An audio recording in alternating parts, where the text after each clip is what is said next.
we fight not just for President Trump. Of course, I believe President Trump should go back to the White House for 4 more years with Mike Pence as his vice president.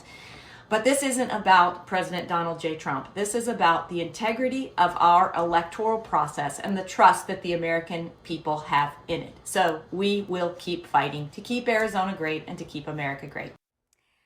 That is Dr. Kelly Ward, chair of the Arizona Republican Party, in her daily video address, updating her continued efforts to dispute the presidential election results and suggest that there is still a chance to see President Trump return to the White House in January.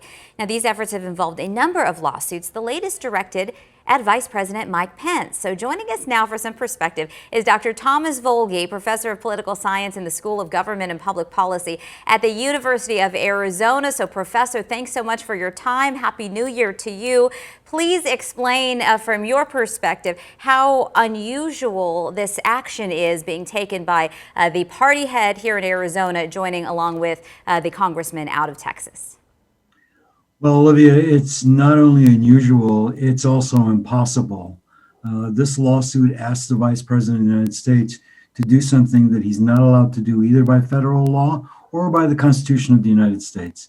So it becomes another frivolous lawsuit, close to the other 50 lawsuits that have been filed, all of which have failed. If you take a look at social media, you saw a lot of hashtags with the Pence card and a lot of talk about January 6th. What normally happens on January 6th, presuming that things go as they traditionally do?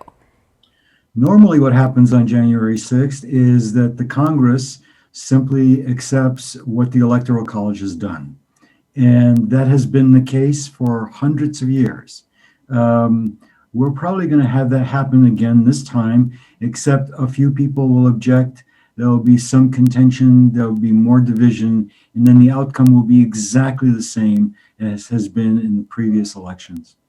Dr. Ward has been talking about these alternate electors, suggesting that Vice President Pence has the option to choose the electors from Arizona that go for Biden and Harris, or the electors that go for Trump and Pence. They actually sat down at a round table, signed a document, and sent in these 11 electoral votes representing Arizona. Do they have any legitimacy to provide alternate electors? No more than my 6 friends who agreed to be alternate electors as well. They have no standing, and there is absolutely no reason why an alternative electoral slate would get elected. That would mean that the people would override the wishes of the people of Arizona and the Electoral College and the popular vote. And that's not what happens in a democracy. That's what happens in an authoritarian system of tyranny. Just yesterday, we heard Senator Josh Hawley saying that he also plans to go along with disputing the results of the election, along with several members of Congress. So how significant is that? Is that just a time delay on January 6th, or could this actually create a real hurdle? It's not a real hurdle in any sense that it would change the outcome of the elections. What it does do is sow more dissension, more division in America, more anger, without changing the outcome. And who benefits from this is really hard to tell, but not the American public. Yeah, Professor, I mean, my final question is, you're looking at this from your perspective, as you're teaching it, as you're talking about it with students. I mean, what do you see the long-term implications of actions like this? Is this harmful to the democracy or to our electoral process down the road and maybe for generations to come?